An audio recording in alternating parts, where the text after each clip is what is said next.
বঙ্গবন্ধু শেখ মুজিবুর রহমান তিনি তো বাংলাদেশের যে স্বাধীনতা সংগ্রাম তাতে নেতৃত্ব দিয়েছেন। মুক্তিযুদ্ধকে তারা ঢাল হিসেবে ব্যবহার করেছে। গণভোটে যদি হা জয়যুক্ত হয় তাহলে সেই বিষয়গুলোতে আর কোনো দলের কোনো কিছু করার থাকবে না এবং সেই বিষয়গুলোকে আসলে বাস্তবায়ন করতে হবে।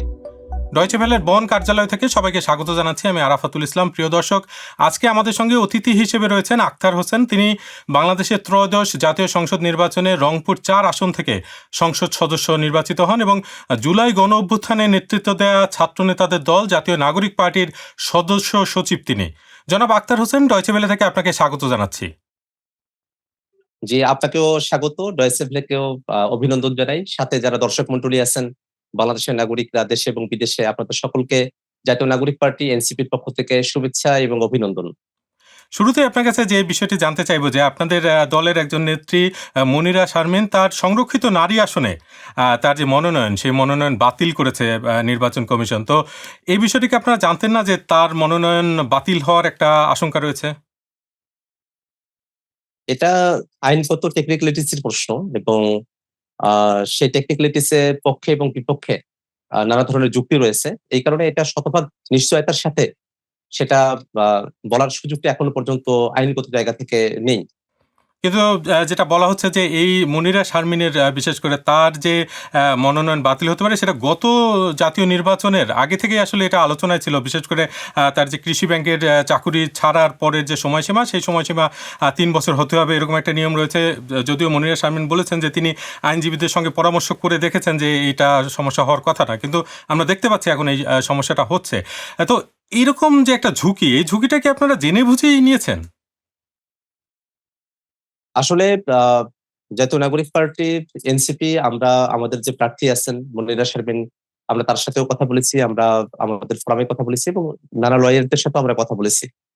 ভোটের উপরে যে বিষয়টি, যে এটি এনসিপির যে 6 জন এমপি আমরা আছি তাদের থেকে বরাদ্দ হওয়া যে সংরক্ষিত আসন, সে আসনের জন্য আমরা তাকে প্রথমত নমিনেট করি এবং তিনি কৃষি ব্যাংকে ছিলেন, সেখানে প্রফেশনাল আকারেই তিনি দীর্ঘ সময় ধরে তিনি কাজ করেছেন। দীর্ঘ সময়টাও আসলে ১-১.৫ বছরের মতো একটা সময়কাল আরকি। এবং সেক্ষেত্রে এই যে আইনটি করা হয়েছিল, সে আইনটার যে প্রেক্ষাপট, সে প্রেক্ষাপটে আছে যে বাংলাদেশে যারা সরকারি চাকরিতে থাকেন, বড়, বড় পদগুলোতে থাকেন আরকি, তারা সাধারণত তাদের যে সরকারি চাকরিতে থাকার কারণে যে একটা পাওয়ার তারা গেইন করেন, সেটা থেকেই তারা হঠাৎই রাজনীতিতে তারা শিফট করেন বা নির্বাচনে তারা অংশগ্রহণ করেন। সেই জায়গাটাতে একটা বাঁধ তৈরি করার জন্যই কিন্তু এই আইনটি করা হয়েছিল। সে আইনের মধ্যে যে আ যুক্তিগুলো আছে, সে যুক্তিতে এই যে আ যারা একেবারে অধস্তন কর্মকর্তা যারা থাকেন আরকি, তাদের জন্য এই আইনটা কতটুকু প্রযোজ্য হতে পারে বা না পারে, সেই বিষয়গুলো নিয়ে এক ধরনের আইনি জটিলতার জায়গা ছিল। সে কারণেই আমরা মনিরা শারমিনের যে ফর্ম আছে সেটা আমরা সাবমিট করেছি, যেটা একটা আইনি কোয়েশ্চেনের ব্যাপার আছে। সেটাকে আসলে শতভাগ নিশ্চয়তার আগে থেকেই বলার কোনো সুযোগ সে জায়গাটাতে ছিল না এবং আমাদের আরো একজন প্রার্থী আছেন। এটা খুবই ইন্টারেস্টিং যে আপনি যেটা বললেন যে যেমন নুসরাত তাবাসসুমের ক্ষেত্রে বলা হয়েছে তিনি নির্ধারিত সময়ের ১৯ মিনিট পর তার মনোনয়ন নিয়ে গিয়েছেন, ফলে সেটাও গ্রহণ করা হয়নি। তো এই জায়গাটাতে আমি একটু জানতে চাই, বিশেষ করে মানে অনেকের মধ্যে এই প্রশ্নটা আছে যে যদি কোনো কারণে তারা মনোনয়ন না পান, শেষ পর্যন্ত বাতিল হয়, সেক্ষেত্রে এই যে আসনটি যেটি এনসিপি পেয়েছে, এই আসনটি কি হবে? মানে সেক্ষেত্রে এটি কি আবার বিএনপি নিয়ে নেবে বা আসলে তারপরের প্রক্রিয়াটা কি? আসলে সংরক্ষিত নারী আসনের জন্য যে আইনটি আছে, সে আইনের ২৭ নম্বর ধারার মধ্যে বলা আছে যে যদি কোনো কারণে আসনটি শূন্য হয়ে যায়, তাহলে যে আ সদস্যরা বা যে দলের পক্ষ থেকে সে আসনটি ছিল, তাদের কাছেই সেটা আবার রিশিডিউল হয়ে যাওয়ার কথা আছে। কিন্তু এই আইনের দুর্বটি কিছু ব্যাখ্যা, যেটা অনেকেই প্রদান করছেন যে এটা ৩০০ জনের মধ্যে ওপেন হয়ে যেতে পারে। এই ধরনের কথা অনেকে বলছেন। কিন্তু বাস্তবতা হলো যে আ আমাদের মনিরা শারমিন তিনি একটা আইনি লড়াইয়ের মধ্যে আছেন। আমাদের নুসরাত তাবাসসুম তিনি মাত্র ১৯ মিনিট বিলম্বে তিনি এই নমিনেশন ফর্মটি তিনি জমা করেছেন এবং আপনারা জানেন যে ঢাকা শহর একটা জ্যামের শহর। এখানে সঠিক সময়ে এক স্থান থেকে আরেক স্থানে যাওয়াটা সম্ভবপর হয়ে ওঠে না। যদিও আ নির্বাচন কমিশন তারা অ্যা একটা বাতিল করেছে এবং একটার ক্ষেত্রে তারা এটাকে আ তাদের যে টাইম বারের কথা বলছেন যে ১৯ মিনিট বিলম্বে জমা দেওয়ার কারণে, সে কারণে তারা এটাকে বিবেচনার আওতায় তারা নিয়ে আসেন নাই। আমরা আশা করি যে আমরা যখন হায়ার কোর্টে যাব, হায়ার কোর্টে যাওয়ার পরে হায়ার কোর্ট এই বিষয়গুলোতে তাদের মতামতগুলো জানবেন এবং এই ২ টা বিষয়ে আমরা একটা আইনি লড়াইয়ের মধ্যে আছি এবং আমরা আশাবাদী যে কোর্ট এই আইনি লড়াইয়ের জায়গাটাতে তারা যুক্তিসঙ্গত জায়গা থেকেই তারা সিদ্ধান্ত গ্রহণ করবেন। এই জায়গাটাতে একটু একটা বিষয় জানার আগ্রহ আমার আসলে, যে এই যে সংরক্ষিত নারী আসন নিয়ে আসলে এত আলোচনা, এত বিতর্ক দেখা যায় না সাধারণত, কারণ সেটা তো নির্ধারিত থাকে এবং দলগুলো জানে যে আমরা এতজন প্রার্থী দেবো এবং তারা মনোনীত হবেন এবং সংসদে যাবেন। কিন্তু এই মনিরা শারমিন ইস্যু নিয়ে দেখা যাচ্ছে যে আপনাদের জাতীয় সংবাদ মাধ্যমে এটা নিয়ে প্রচুর আলোচনা হচ্ছে, নানা রকমের বিতর্ক হচ্ছে, সমালোচনা হচ্ছে, সামাজিক যোগাযোগ মাধ্যমে মানুষ লিখছে। এবং অতীতেও দেখা গেছে যে যখন শাপলা কলি আপনাদের প্রতীক হবে, সেটা নিয়েও অনেক রকম আলোচনা ছিল। নির্বাচন কমিশন আপনাদেরকে শাপলা কলি দিতে চাচ্ছিল, আপনারা বলছিলেন যে না, আপনারা শাপলা না হলে নেবেন না, এবং এক পর্যায়ে গিয়ে আপনারা শাপলা কলিতে রাজি হলেন। তখন কিছু মানুষের এই একটা মন্তব্য ছিল যে আসলে এই ধরনের আলোচনা বিতর্ক আপনারা আপনাদের রাজনৈতিক দলের প্রচারের কারণে করেন। তো মনিরা শারমিনের ক্ষেত্রে বিষয়টা কি এরকম যে আপনারা আসলে জানেন যে শেষ পর্যন্ত যদি মনিরা শারমিন নাও হয় আপনারা আরেকজনকে নিতে পারবেন, কিন্তু এই যে বিতর্কটা হলো, এই যে আলোচনাটা হলো, এর মাধ্যমে আপনার দলের প্রচারণা বেশ খানিকটা বাড়লো, বিষয়টা কি এরকম? জাতীয় নাগরিক পার্টিকে নিয়ে জনমানুষের মধ্যে আলোচনা আগ্রহ একেবারে শুরুর সময় থেকেই আছে। বিশেষত বাংলাদেশে ৫ আগস্ট পরবর্তী যে বাস্তবতা, সেখানে যারা জাতীয় নাগরিক পার্টি এনসিপি নেতৃত্বে আছেন, তারা বাংলাদেশের জনগণের একটা দৃষ্টির কেন্দ্রবিন্দুতে তারা আছেন। জাতীয় নাগরিক পার্টি, আমরা যখন আমাদের পার্টির কার্যক্রমটা নতুন করে শুরু করি, সে সময়টাতে অনেকে ভেবেছিল যে আমরা আসলে নিবন্ধনের জন্য যতটুকু শর্ত পূরণ করা প্রয়োজন, অর্থাৎ জেলা কমিটিগুলো দেওয়া, উপজেলা পর্যায়ে কমিটি দেওয়া এবং সেখানে ২০০ জন করে সদস্য এবং তাদের এই তালিকা, তাদের ভোটার আইডি কার্ড সেগুলো জমা করা, এই বড় কর্মযজ্ঞ হয়তো এনসিপি সম্পাদন করতে পারবে না। কিন্তু জাতীয় নাগরিক পার্টির প্রতি মানুষের যে আগ্রহের জায়গাটি আছে, সেই আগ্রহের জায়গা থেকেই আমরা কিন্তু নির্বাচন কমিশনের নিবন্ধনের জন্য যে শর্তাবলীগুলো আছে, সেগুলো পুঙ্খানুপুঙ্খরূপে আমরা পালন করতে পেরেছি। আমরা তার মধ্য দিয়ে নিবন্ধন আমরা পেয়েছি এবং আমাদের প্রতীকের বিষয়টি যখন আসলো, আমরা শাপলা চেয়েছিলাম এবং কমিশন কোনোভাবেই শাপলা তারা দেওয়ার পক্ষপাতী ছিল না। শাপলার সাথে সংগতিপূর্ণ কোনো কিছুই তারা প্রদান করবেন না। সে সময়টাতে আমাদের আইনি যে যুক্তিগুলো আছে, সেগুলো আমরা তখন প্রদান করেছিলাম যে শাপলা যে প্রতীক, এটাকে জাতীয় প্রতীকের সঙ্গে যখন মিলিয়ে ফেলা হয়েছিল, শাপলা তো জাস্ট যে ফুল, এবং জাতীয় প্রতীকে তো আরো অনেকগুলো বিষয় রয়েছে। এখানে ধানের শীষ রয়েছে, সেখানে তারকা রয়েছে, সেখানে পাটপাতা রয়েছে, এই যে এবং পানির যে ঢেউ রয়েছে, এটা পুরোটা মিলিয়ে এটা একটা জাতীয় প্রতীক আরকি। কিন্তু শুধু শাপলাকেই জাতীয় প্রতীকের অংশ বলার যে জায়গাটি ছিল, সেখানে আমরা আইনি ব্যাখ্যাগুলো সেখানে উপস্থাপন করেছিলাম।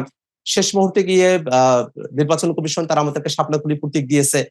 মোটের উপরে জাতীয় নাগরিক পার্টি এনসিপি সবসময়ই জনগণের একটা আলোচনার কেন্দ্রবিন্দুতে আছে। এই বিষয়ে আমরা আসবো। আমি একটু আমরা ইউটিউবে একটি জরিপ করেছিলাম আপনার এই যে ইন্টারভিউ নিব আমরা, সাক্ষাৎকার তার আগে সেখানে প্রশ্ন ছিল যে প্রিয় দর্শক, সংসদ নির্বাচনে প্রাপ্ত ভোটের সংখ্যানুপাতে কি উচ্চকক্ষ গঠন করা উচিত? তো দেখা যাচ্ছে যে ৭৬% দর্শক মনে করেন যে এভাবে গঠন করা উচিত। আপনি বিষয়টি কিভাবে দেখছেন?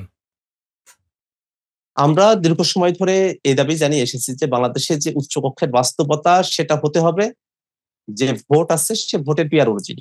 কিন্তু বিএনপি বরাবরই এটা বলে এসেছে যে তারা এটা সংসদের নিম্নকক্ষের যে সিট, যেটা অলরেডি সংসদ সদস্য নির্বাচিত হয়ে এসেছেন, যে দল যে পরিমাণ সিট পেয়েছে সেই অনুপাতে উচ্চকক্ষের সিটের বন্টনটা করা হবে। তো এখানে একটা টেকনিক্যালিটিস এর বিষয় আছে যে আমরা উচ্চকক্ষেও যখন ধারণাটা এখানে আসে, তার সাথে সংবিধান সংশোধনীর একটা সম্পর্ক রেখেই উচ্চকক্ষের ধারণাটা এখানে এসেছিল। অর্থাৎ বাংলাদেশে আমরা দেখেছি অতীতে যারা সরকার গঠন করেছে, যারাই 2/3 মেজরিটি পেয়েছে, তারা আসলে 2/3 মেজরিটির বলে তাদের মতো করে তারা সংবিধানকে সংশোধন করেছিল। এটা বিএনপির ক্ষেত্রেও সত্য, আওয়ামী লীগের ক্ষেত্রেও তো মানে দিবালোকের মতো এটা স্পষ্ট গত ১৭টা বছরে। আওয়ামী লীগ 2/3 মেজরিটির বলে তাদের মতো করে কাটছাঁট করে সংবিধানটাকে তাদের মতো করে ফেলেছিল এবং বিএনপিও ২০০১ থেকে ৬ সময়টাতে তাদের 2/3 মেজরিটি থাকার কারণে বিচারপতিদের বয়স ৬৫ থেকে ৬৭ করেছিল, যাতে কে এম হাসানকে তাদের দলের মনমতো লোক তারা তত্ত্বাবধায়ক সরকারের প্রধান উপদেষ্টা করতে পারেন। এই বাস্তবতার কারণে যে উচ্চকক্ষের ধারণা এলো যে উচ্চকক্ষ এমন একটা বডি হবে যেখানে ভোটের পিয়ার অনুযায়ী সেখানে দলগুলো তাদের প্রতিনিধি পাঠাবে এবং যখন সংবিধান সংশোধনের বিষয়টা আসবে, তখন নিম্নকক্ষে যদি এটা 2/3 মেজরিটিতে পাসও হয়, উচ্চকক্ষে এটা সিম্পল মেজরিটিতে পাস হতে হবে। এখন যদি যারা যে দলটা 2/3 মেজরিটি অলরেডি নিম্নকক্ষে পেয়েছে, তারা যদি ওই 2/3 এর অনুপাতে উচ্চকক্ষে যদি আসন পায়, তাহলে তো উচ্চকক্ষেও তাদের 2/3 মেজরিটি থাকবে এবং যার কারণে যে সংবিধান সংশোধনের ক্ষেত্রে উচ্চকক্ষের যে একটা ক্ষমতা ছিল, সেটা কিন্তু আসলে অ্যাপ্লাই করা সম্ভবপর হবে না। বরং বিএনপি এখন উচ্চকক্ষেও যে নিম্নকক্ষের অনুপাতে তারা চান, এটার মধ্য দিয়ে সেটাকে একটা রিহ্যাবিলিটেশন সেন্টার তারা করতে চান। অর্থাৎ তাদের মধ্যে যে দলের যারা নেতারা আছেন, যারা বঞ্চিত হয়েছেন বা নানা কিছু হয়েছেন, তাদেরকে তারা নিয়ে এসে একটা অকার্যকর উচ্চকক্ষ, যে উচ্চকক্ষের কোনো সংবিধানের ক্ষেত্রে সংশোধনের ক্ষেত্রে কোনো ক্ষমতা থাকবে না, কোনো বিষয়ে তার কোনো সেইং থাকবে না, তারা এটা তো একটা শুধুমাত্র বড় একটা প্রশ্ন যে আসলে রিহ্যাবিলিটেশন সেন্টার যারা সেটা করতে চান আর কি। এরকম একটা উচ্চকক্ষ কেন করা হবে, সেটা একটা বড় প্রশ্ন অবশ্যই। কিন্তু আমি যে জায়গাটাতে একটু জানতে চাচ্ছি যে জাতীয় ঐক্যমত্য কমিশন, যেটা অন্তর্বর্তী সরকারের সময় বেশ কয়েক মাস কাজ করেছে, তার মধ্যে অন্যতম একজন সদস্য ছিলেন আপনি। আপনি নিয়মিত সেখানে গিয়েছেন। তো এই যে ঐক্যমত্য কমিশনে আপনাদের এত এত আলোচনা, সেই আলোচনায় আপনারা এই বিষয়গুলো শেষ পর্যন্ত সুরাহা করতে পারেননি? ঐক্যমত্য কমিশনে আমরা দীর্ঘ সময় ধরে প্রায় ৩০টির উপরে রাজনৈতিক দল আমরা সেখানে আলাপ আলোচনা করেছি, এবং ভোটের উপরে প্রত্যেকটা ইস্যু নিয়ে ঐক্যমত্য কমিশন তারা তাদের প্রস্তাবনাগুলো দিয়েছে। সে প্রস্তাবনাগুলো হাউসে এসেছে, প্রত্যেকটা দল সেখানে আলাপ আলোচনা করেছে। আমি একটা উদাহরণ দিতে চাই যে ঐক্যমত্য কমিশন তারা প্রস্তাবনা দিয়েছিল যে বাংলাদেশে একটা এনসিসি গঠন করা হোক, অর্থাৎ একটা জাতীয় সাংবিধানিক কাউন্সিল, যার আসলে অনেকগুলো ফাংশনালিটিস থাকবে। তো বিএনপির তরফ থেকে এনসিসির ব্যাপারে আপত্তি দেওয়া হলো। তখন এই এনসিসি থেকে বেরিয়ে এসে এটাকে একটা নিয়োগ বোর্ড আকারে, একটা সার্চ বডি আকারে এটাকে প্রেজেন্ট করা হলো আরকি। এবং এই যে একটা ডেভেলপমেন্ট ঐক্যমত্য কমিশনের, তার মধ্য দিয়ে কিন্তু শেষ পর্যন্ত এই জায়গায় এলো যে নির্বাচন কমিশন বা দুদক বা যে সাংবিধানিক প্রতিষ্ঠানগুলো আছে সেখানে নিয়োগ করার জন্য একটা সর্বদলীয় একটা সার্চ কমিটি বা একটা বডি থাকবে আরকি, যারা আসলে নিয়োগের কাজগুলো সম্পাদন করবে। অর্থাৎ ঐক্যমত্য কমিশনে কিন্তু আমরা একটা দীর্ঘ আলোচনার মধ্য দিয়ে গেছি।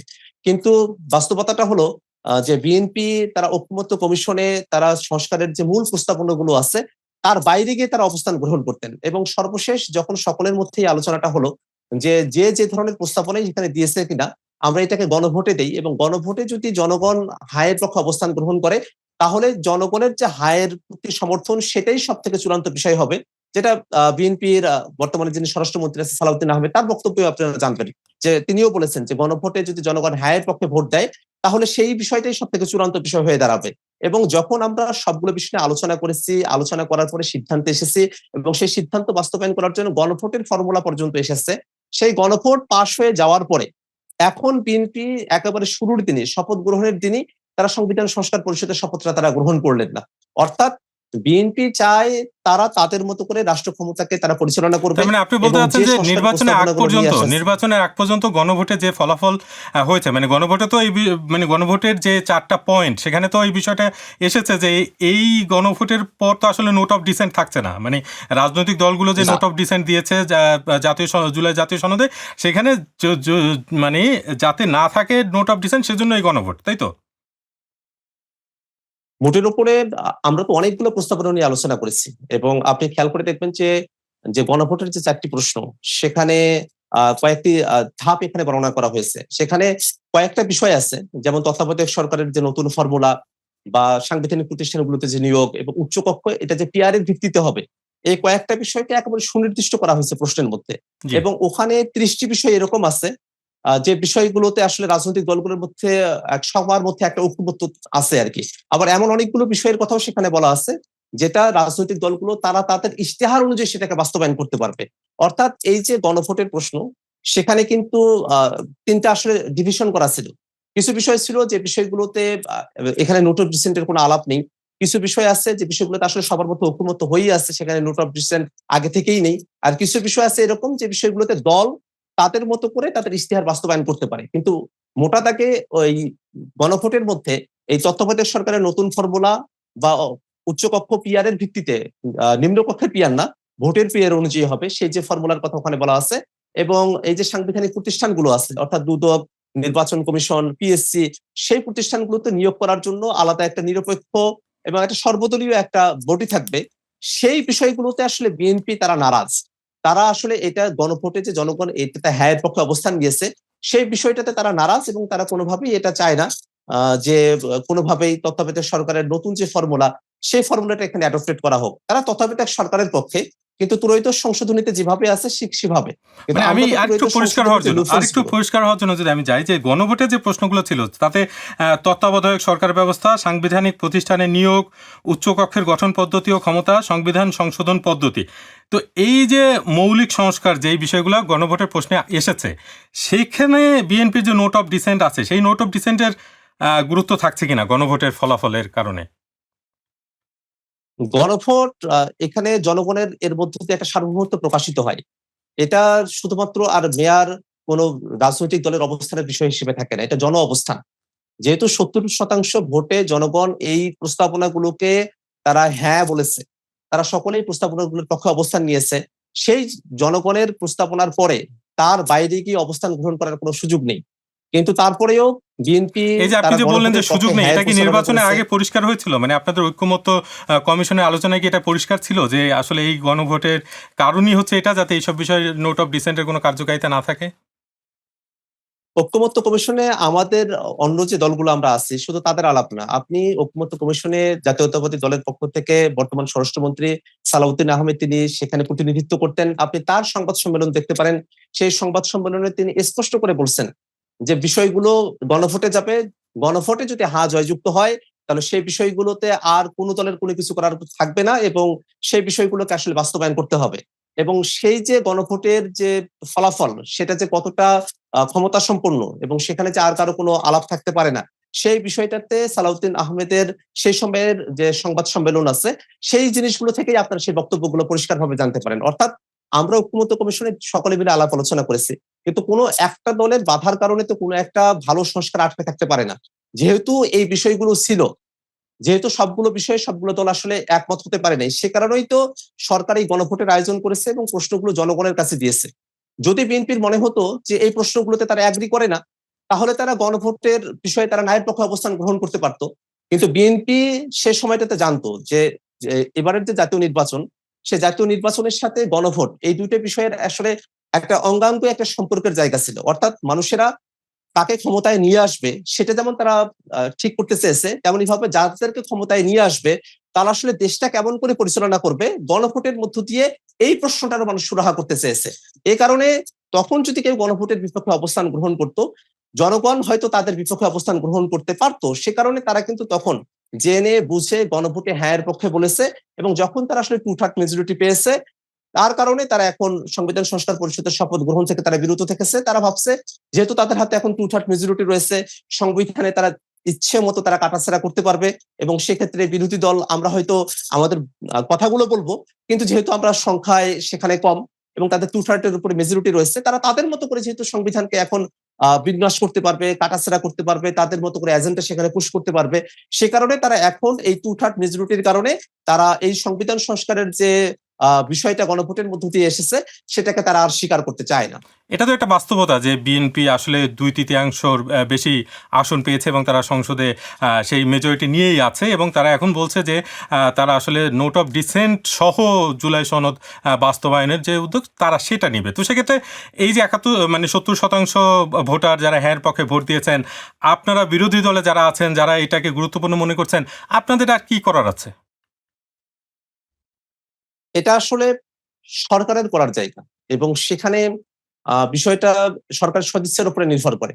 কারণটা হলো এখানে আপনারা যদি তারা যে আইনি টেকনিক্যালিটিস গুলো দেখায়, এটার আইনি ভিত্তিটা কোথায় থেকে এলো সে বিষয়গুলো তারা যখন দেখায় এবং তারা এটা সাংবিধানিকতা যখন খুঁজতে যায়, তখন তারা আসলে ৫ আগস্ট পরবর্তী বাংলাদেশের যে প্রেক্ষাপট সেটা তারা বেমালুম ভুলে যায়। কারণ ৫ আগস্টের পরে বাংলাদেশে যে সরকার গঠনের যে প্রক্রিয়া অর্থাৎ অন্তর্বর্তীকালীন সরকার গঠন হওয়া, অ্যাটর্নি জেনারেল নিয়োগ হওয়া, এই প্রত্যেকটা বিষয় কিন্তু পরিপূর্ণভাবে সাংবিধানিক পদ্ধতিতে এটা হয়নি। কারণ সে সময়টাতে সংবিধানের কিছু অংশ সেগুলোকে রিফেল করছিল, কিছু অংশ অটোমেটিক্যালি সে বিষয়গুলো আসলে কার্যকারিতা হারিয়ে ফেলেছিল এবং এই কারণে এই সময়টার পরে বাংলাদেশে আমরা যে সংস্কারের যে প্রস্তাবনাগুলো নিয়ে এসেছি সে সময়টাতে ঐক্যমত্য কমিশনে আলোচনাগুলো হয়েছিল যে আমরা যে বড় বড় প্রস্তাবনাগুলোর কথা বলছি, অর্থাৎ প্রধানমন্ত্রীর মেয়াদকাল এটাকে ১০ বছরে এটা সীমাবদ্ধ করে ফেলা, তারপর ৭০ অনুচ্ছেদের ক্ষেত্রে একটা বড় ধরনের পরিবর্তন নিয়ে আসা, অর্থাৎ অর্থ বিল এবং যে আস্থা ভোট সেটা ব্যতি রেখে সংসদ সদস্যরা যারা আছে তারা তাদের মতো করে স্বাধীনভাবে তারা ভোট প্রদান করতে পারবে, উচ্চ কক্ষের গঠন বা আমাদের যে হায়ার জুডিশিয়ারি আছে হাইকোর্ট তার বেঞ্চগুলোকে বিভাগীয় শহর পর্যন্ত নিয়ে যাওয়া এবং এই যে তত্ত্বাবধায়ক সরকারের নতুন ফর্মুলা এবং আরো এমন অনেকগুলো বিষয় আমরা সংবিধানের সাথে সম্পর্কিত যেগুলো আমরা সংস্কার করতে চেয়েছি, সেটা আসলে বিদ্যমান সংবিধানের মৌলিক যে কাঠামো সেটার সাথে সঙ্গতিপূর্ণ হবে না এবং সেটা কোর্টে চ্যালেঞ্জ হতে পারে। সেই বিষয়টা যখন ঐকমত্য কমিশনে আলোচনা হলো তখন সবাই মিলে আমরা এটা ঠিক করলাম যে আমরা যদি সংস্কারগুলোকে টেকসই করতে চাই তাহলে আমাদের এমন একটা ফোরাম প্রয়োজন যার একটা গাঠনিক ক্ষমতা থাকবে এই কারণে জাতীয় নাগরিক পার্টি এনসিপি আমরা গণপরিষদের কথা বলতাম, যে একটা গণপরিষদ হবে, যে গণপরিষদে নতুন করে একটা সংবিধান তৈরি করা হবে, নতুন করে একটা সংবিধান সেখানে লেখা হবে। কিন্তু যেহেতু গণপরিষদের ব্যাপারে বিএনপি তাদের পক্ষ থেকে আপত্তি ছিল, সেক্ষেত্রে একটা মাঝামাঝি জায়গায় আমরা এসেছি, যে বিএনপি বলতো যে এগুলোকে সংসদের মধ্য দিয়ে করবে, আমরা বলতাম গণপরিষদের মধ্য দিয়ে করবে, এবং সকলে মিলে তখন ঐক্যমত্য হওয়া গেল যেটা সংবিধান সংস্কার পরিষদের মধ্য দিয়ে করবে, কারণ সংবিধান সংস্কার পরিষদ যেসব সংসদ সদস্য নির্বাচিত হবেন তারাই সেটা গঠন করবেন, এবং সেই সংবিধান সংস্কার পরিষদে একটা গাঠনিক ক্ষমতা থাকবে, এবং এই গাঠনিক ক্ষমতা যদি কোনো ফ্রামের থাকে, সেটাই কেবল টেকসই ভাবে সংস্কারগুলোকে বাস্তবায়ন করতে পারবে।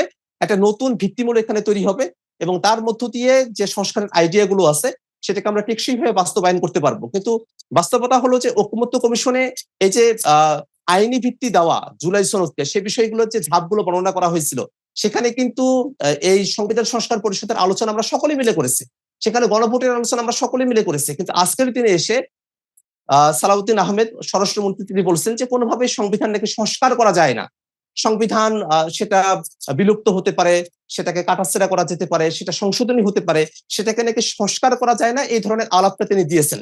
এবার দর্শকদের একটি প্রশ্ন নেই। আমার প্রশ্ন হচ্ছে, গণঅভ্যুত্থানের পরপর আক্তার ভাইদের কেন রাজনৈতিক দল করে সংসদে যেতে হয়েছে? তারা কি অন্য কোনোভাবে বাংলাদেশের পাশে থাকতে পারতো না? আসলে আসিফ মাহমুদ ভাই তিনি যে প্রশ্নটি করেছেন, তার অন্তর্নিহিত জায়গাটাকে যদি আমরা দেখি, যে বাংলাদেশের মানুষেরা তারা আসলে রাজনীতি বা রাজনৈতিক যে দলগুলো আছে তাদের মধ্যে এক ধরনের বীতশ্রদ্ধ ভাব আছে, যে রাজনীতি সেটা যেন বা ভালো বিষয় নয়, এর মধ্য দিয়ে কেন আমাদেরকে জড়াতে হবে, এই ধরনের একটা পরিবেশ বাংলাদেশের রাজনৈতিক দলগুলো তাদের অতীতের যে কর্মকাণ্ড তার কারণেই এইরকম একটা ধারণা অনেকের মধ্যে তৈরি হয়েছে। এই জায়গা থেকেও কিন্তু এই ধরনের একটা প্রশ্ন এখানে আসে। কিন্তু একটা জিনিস আমাদের মাথায় রাখা প্রয়োজন, যে আপনি রাষ্ট্র কাঠামোর আপনি যা কিছুই দেখেন, জনজীবনের আমরা যা কিছুই আমরা দেখি না কেন, প্রত্যেকটা বিষয় কিন্তু রাজনীতির মধ্য দিয়েই সেটা নির্ধারিত হয়। রাজনীতি থেকে কিন্তু বাংলাদেশের কোনো কিছুই বিচ্ছিন্ন না। এই যে আজকে কৃষকেরা তারা যে তাদের ফসলের ন্যায্য মূল্য পায় না, এটার সাথেও রাজনীতি ওতপ্রোতভাবে জড়িত। বাংলাদেশের শিক্ষার্থীরা তারা কি শিখবে কি না শিখবে, কিভাবে কর্মসংস্থান হবে, দেশ কিভাবে পরিচালিত হবে, আইন শৃঙ্খলা বিচার বিভাগ কিভাবে চলবে, এই প্রত্যেকটা বিষয়ে কিন্তু রাজনীতির মধ্য দিয়ে একটা সমাধানে আমাদেরকে পৌঁছাতে হয়। আমরা যারা জাতীয় নাগরিক পার্টিতে আছি, আমরা অনেক আগে থেকেই আমাদের অনেকেই যারা রাজনৈতিক অ্যাক্টিভিস্টের সঙ্গে আমরা জড়িত আছি, যারা শীর্ষ নেতৃত্বে আছেন তাদের অনেকেই আমরা একসাথে ক্যাম্পাস জীবনে গণতান্ত্রিক ছাত্র শক্তি করেছি। তার আগে ডাকসু কেন্দ্রিক আমাদের কিছু অ্যাক্টিভিজম ছিল, এবং সর্বক্ষণেই আমরা এটা দেখেছি যে বাংলাদেশের যে জনজীবনের যে পরিস্থিতি, এটার সাথে রাজনীতির একটা ওতপ্রোত সম্পর্ক আছে। আমরা যখন রাজনীতিতে নিজেদেরকে সম্পৃক্ত করার চিন্তা করেছি আমাদের বিশ্ববিদ্যালয় জীবনে, তারপরে আমরা ৫ আগস্টের পরে বাংলাদেশে একটা রাজনৈতিক ভেকুম এখানে তৈরি হয়েছে। আমরা দেখেছি যে যে রাজনৈতিক দলগুলো আছে তারা গতানুগতিক প্রক্রিয়ার মধ্য দিয়েই তাদের রাজনীতিতে তারা ফাংশন করছেন। সে জায়গাটাতে বাংলাদেশে যে রাজনৈতিক শূন্যতার জায়গা তৈরি হলো, এবং এই শূন্যতায় বাংলাদেশের জনগণ তারা বাংলাদেশকে সুন্দরভাবে পরিচালনা করতে পারে, বাংলাদেশের সুন্দর রাষ্ট্রীয় পলিসিগুলো প্রদান করতে পারে, বাংলাদেশে সকলকে সাথে নিয়ে একটা হারমোনিয়াস একটা পরিবেশের মধ্য দিয়ে আমরা রাজনীতিটাকে পরিচালনা করতে পারি, এমন একটা শক্তির এমন একটা আকাঙ্ক্ষা মানুষের মধ্যে ছিল। সেই আকাঙ্ক্ষার জায়গা থেকেই আমরা তরুণেরা একত্রিত হয়েছি, মানুষেরা আমাদের সঙ্গে একত্রিত হয়েছেন, এবং আমরা মনে করি যে বাংলাদেশে যারা রাজনীতির সঙ্গে যুক্ত আমরা আছি, যারা রাজনীতির সঙ্গে আমরা যুক্ত নাই, আমাদের সকলেরই কর্তব্য হচ্ছে দেশের জন্য সেবা করা এবং দেশের জন্য আমাদের কাজ করে যাওয়া। অর্থাৎ এখানে রাজনীতিবিদরা যারা আছেন তাদের উপরে দায়িত্বটা আরো বেশি, যেহেতু রাজনীতিবিদরা এই পলিসিগুলোর কেন্দ্রে থাকেন।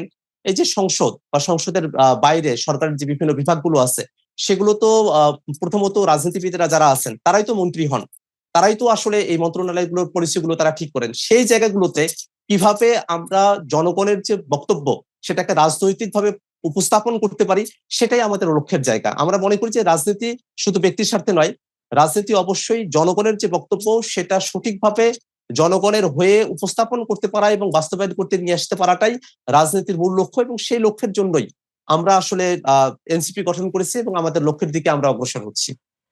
এই প্রসঙ্গে আমি একটি প্রশ্ন করতে চাচ্ছি যে আপনাদের নেতা জনাব নাহিদ ইসলাম তিনি সম্প্রতি মন্তব্য করেছেন যে ছাত্র দল হোক, ছাত্র শিবির হোক, ছাত্র অধিকার পরিষদ, এমনকি ছাত্র লীগ হোক, কারো সাবেক পরিচয় মুখ্য নয়, তবে গণহত্যায় অংশগ্রহণকারী, গণহত্যাকে সমর্থনকারী, চাঁদাবাজ, দুর্নীতির অভিযোগে অভিযুক্ত, সন্ত্রাসী এ ধরনের ব্যক্তি কখনোই এনসিপিতে আসতে বা থাকতে পারবে না। তো ছাত্রলীগকে আপনারা দলে ফেরানোর আগ্রহ কেন দেখাচ্ছেন, বিশেষ করে তারা যখন বর্তমানে সন্ত্রাসী সংগঠন হিসেবে নিষিদ্ধ? ছাত্রলীগ এবং আওয়ামী লীগের ব্যাপারে আমাদের দলীয় যে অবস্থান, সে অবস্থান থেকে আমরা কখনোই সরে আসবো না। কারণ এই দলগতভাবে আওয়ামী লীগ এবং ছাত্রলীগ তারা বাংলাদেশে একটা ত্রাসের পরিবেশ তৈরি করেছিল, মানবতা বিরোধী অপরাধ করেছে, গুম করেছে, খুন করেছে, বাংলাদেশের ফেসিবাদ তারা তৈরি করেছে, বাংলাদেশের যারা শিক্ষার্থীরা আছে তাদের উপরে তারা জুলুম করেছে, নিপীড়ন করেছে এবং নানাভাবে বাংলাদেশের অর্থগুলো তারা লুপাট করেছে এবং কোনোভাবেই এরকম একটা গণহত্যাকারী এবং যারা 24-এর অভ্যুত্থানের সময়টাতে বাংলাদেশের মানুষকে পুড়িয়ে মেরেছে, গুলি করে মেরেছে, পিটিয়ে মেরেছে এবং হাজার মানুষকে তারা খুন করেছে, সেই দল এবং তাদের যারা দোসর আছে তারা বাংলাদেশে তাদের নামের বাংলাদেশে রাজনীতি করবে, এটা বাংলাদেশের জনগণ এটাকে কখনো গ্রহণ করবে না।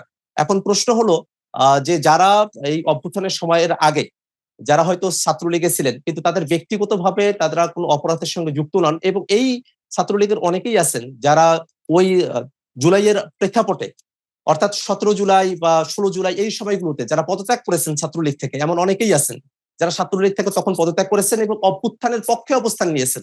যারা অভ্যুত্থানের পক্ষে অবস্থান নিয়েছেন তাদের ব্যাপারেই কিন্তু বলেছেন নাহিদ ইসলাম যে এটা সাবেক পরিচয়টা এখানে ম্যাটার করে না। কারণ আমরা আমাদের সমন্বয়কদের মধ্যেই অনেককে দেখেছি যারা হয়তো আগে ছাত্রলীগের যে রাজনীতি তার সাথে যুক্ত ছিলেন, কিন্তু যখন আন্দোলনের প্রেক্ষাপট, সেই আন্দোলনের প্রেক্ষাপটে তারা জনগণের পক্ষে তাদের অবস্থানটাকে তারা ব্যক্ত করেছেন। এটা সামগ্রিকভাবে যারা নিরপরাধ আছেন এবং যারা অভ্যুত্থানের পক্ষে অবস্থান নিয়েছিলেন তাদের ক্ষেত্রে সাবেক পরিচয়টা ম্যাটার করবে না। কিন্তু আপনাদের এই বক্তব্যের পরে তো এই বিষয়টা তো সামনে আসছে যে কারণ আপনি যা বললেন এবং যে আলোচনাটা আছে যে ছাত্রলীগ বা আওয়ামী লীগের সবাই তো এরকম মানে যেসব অভিযোগ তার সঙ্গে সম্পৃক্ত ছিলেন না এবং যেহেতু তারা অনেকেই আছেন যারা এর মধ্যে ছিলেন না, ফলে সামগ্রিকভাবে ছাত্রলীগ বা আওয়ামী লীগকে নিষিদ্ধ করার মধ্য দিয়ে যারা এইসব উদ্যোগে মানে সম্পৃক্ত ছিলেন না বা কোনো রকমের অভিযোগ যাদের বিরুদ্ধে নেয় তাদেরকেও তো নিষিদ্ধ করে দেওয়া হলো। তাদের রাজনৈতিক অধিকার রক্ষার যদি বিষয়টা আসে, তাদের রাজনীতি করার সুযোগের বিষয়টি যদি আসে, সেক্ষেত্রে কখনো যদি এরকম পরিস্থিতি হয় যে মানে আওয়ামী লীগ বা ছাত্রলীগে যাদের বিরুদ্ধে অভিযোগ তাদেরকে বাদ দিয়ে যাদের বিরুদ্ধে অভিযোগ নেই কিন্তু তারা ছাত্রলীগ বা আওয়ামী লীগ করতেন, তারা যদি রাজনীতিতে আসতে চান এবং নতুনভাবে যদি আওয়ামী লীগ সেভাবে ফিরে আসে, সেটাকে আপনারা গ্রহণ করবেন? আওয়ামী লীগ আসলে একটা অর্গানাইজড ক্রিমিনাল গ্যাং। এই বাংলাদেশে যখন 24 সালে এতগুলো মানুষকে হত্যা করা হলো, ওই সংসদে তো আওয়ামী লীগের অনেক এমপিরা ছিলেন। আপনি কোনো এমপি কে দেখবেন যে তিনি ছাত্রদের পক্ষে অবস্থান নিয়ে সে সংসদ থেকে তারা পদত্যাগ করেছেন? বা আপনি খুবই দূরবর্তী পর্যায়ে আপনি দেখবেন যে তারা আসলে আওয়ামী লীগের যে গণহত্যা সেটার বিপক্ষে তাদের অবস্থান ছিল? মোটা দাগে কিন্তু যারা আওয়ামী লীগের নেতা গোছের যারা আছে তারা সকলে কিন্তু একযোগে এই গণহত্যাটাতে তারা সম্মতি উৎপাদন করেছে অনেকেই, এবং অনেকে সরাসরি এই গণহত্যাটাতে তারা অংশগ্রহণ করেছে। এবং এই যে 5 আগস্টের পরবর্তী সময়টাতে তারা যে গণহত্যা করলো, তারা যে এতগুলো মানুষকে পিটিয়ে মারলো, পুড়িয়ে মারলো, গুম করলো, এটার জন্য আওয়ামী লীগের মধ্যে আপনি এখনো পর্যন্ত কোনো অনুশোচনা দেখবেন না। রাজনীতি করার অধিকার তার থাকে যারা গণতান্ত্রিক পদ্ধতিতে নিজের সংগঠন এবং দেশকে তারা পরিচালনা করতে চায়। কিন্তু আওয়ামী লীগের ব্যাপারটা হলো তারা বাংলাদেশে দুইবার তারা ফেসিবাদ কায়েম করেছে। তারা একবার বাকশাল কায়েম করেছে, আর একবার যখন 2009 তারা ক্ষমতায় আসতে পেরেছে তখন বাংলাদেশে তারা ফেসিবাদ কায়েম করেছে। সেই কিন্তু জায়গা এটাও তো থেকে একটা বাস্তবতা, বাংলাদেশে যে মুক্তিযুদ্ধ স্বাধীনতা সংগ্রাম, সেখানে তো আওয়ামী লীগের অবদান অনেক। বঙ্গবন্ধু শেখ মুজিবুর রহমান তিনি তো বাংলাদেশের যে স্বাধীনতা সংগ্রাম তাতে নেতৃত্ব দিয়েছেন। তো ফলে আমরা যদি শুধু একটা দিকে বলি, এই দিকটাও তো আসলে তখন মানে আলোচনা থেকে বাইরে চলে যাচ্ছে না? আওয়ামী লীগ 71 পরবর্তী যত অপরাধ করেছে সবগুলোতে আপনি এখন যে বক্তব্য দিলেন এমন করেই মুক্তিযুদ্ধকে তারা ঢাল হিসেবে ব্যবহার করেছে। যখন শেখ মুজিবুর রহমান তিনি দেশ পরিচালনা করছিলেন তখনকার তো প্রেক্ষাপটগুলো আছেই। পরবর্তীতে আমরা দেখলাম আওয়ামী লীগ যখন 2009 এর পর থেকে তারা এই যে গুম করছিল, খুন করছিল, তারা যে একতরফা ভোট করলো, রাতের ভোট করলো, তারা যে কোনো প্রতিদ্বন্দ্বিতা ছাড়াই তারা যে জয়ী হয়ে যাইতেছে, এই প্রত্যেকটা বিষয়ে তারা কিন্তু একটা যুক্তি দিত যে আওয়ামী লীগ তারা মুক্তিযুদ্ধে ছিল, অতএব তারাই দেশ পরিচালনা করবে, তাদেরকে কোনোভাবেই জবাবদিহিতার আওতায় নিয়ে আসা যাবে না, গণতন্ত্রের কথা তাদেরকে বলা যাবে না, তারা শুধু মুক্তিযুদ্ধ করেছে, এই একটা বিষয় তাদের অপরাধগুলোর ক্ষেত্রে তারা ঢাল হিসেবে ব্যবহার করতো। এবং এর মধ্য দিয়ে তারা আসলে যারা মুক্তিযোদ্ধা আছেন এবং মুক্তিযুদ্ধের সময়কালের যে সব মানুষেরা বাংলাদেশের পক্ষে অবস্থান গ্রহণ করেছেন এবং বাংলাদেশের নাগরিক যারা আছেন তাদেরকে তারা আসলে অপমান করেন। এই মুক্তিযুদ্ধে যাদের যা অবদান আছে সেটাকে আমরা অবশ্যই সম্মান করি, কিন্তু আওয়ামী লীগ তাদের অনেকেই মুক্তিযুদ্ধে অংশগ্রহণ করেছেন জন্য তারা এতগুলো মানুষকে খুন করবেন, গুম করবেন, বাকশাল করবেন, ফেসিবাদ কায়েম করবেন, তারপরে আমরা আবার মুক্তিযুদ্ধ যেহেতু করেছেন সে কারণে তাদেরকে আমরা আবার সুযোগ দেবো, সেটা তো হতে পারে না। দর্শকদের আরেকটি প্রশ্ন আমি নেই।